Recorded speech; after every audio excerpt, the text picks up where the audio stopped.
আজকের ভিডিওর উদ্দেশ্য বেথুয়াডহরির দুর্গাপুজোকে তুলে ধরা। হ্যাঁ, আমি কাউকে ছোট বড় করছি না বা বেস্ট 10 বেস্ট 5 বলছি না। সবাই সবার জায়গায় ঠিক, কারণ সবাই তাদের বেস্ট দিয়ে পুজো করার চেষ্টা করেছে। আর আমাদের এত সুন্দর সুন্দর প্রতিমা দর্শন, প্যান্ডেল দর্শনের সুযোগ করে দিয়েছে বেথুয়াবাসী। সমস্ত দুর্গাপুজোর সমস্ত দুর্গা উৎসব যারা করছেন তাদের সবাইকে আমার মন থেকে ধন্যবাদ। তবে এটা হচ্ছে আমাদের বেথুয়াডহরি ভূপেন্দ্র কিশোর সংঘ, সেখানে কিন্তু একটু অন্যরকম এবং জাঁকজমক করার চেষ্টা করেছে এবং শয়ে শয়ে মানুষের ভিড় জমেছে ষষ্ঠীর দিন থেকেই।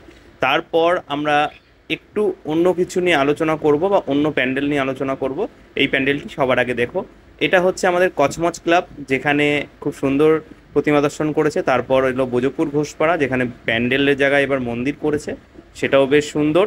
নেক্সট আমাদের নিচু বাজার ফুটবল ক্লাব মাঠ, ঠাকুরের মুখটা দুর্ধর্ষ আর এত সুন্দর লাইটিং বুধবার হাটতলায় দেখতে পাচ্ছ। একটু অন্যরকম কিছু করার চেষ্টা করেছে, এটাও আমার বেশ ভালো লেগেছে। তোমরা যাও, ঠাকুর দেখো, কেমন লাগছে জানিও আর আমাকে কমেন্টে জানাও। আর এটা রয়েছে আমাদের গার্লস স্কুলের সামনে, মানে মাতঙ্গিনী স্কুলের সামনে, এটাও খুব সুন্দর করেছে।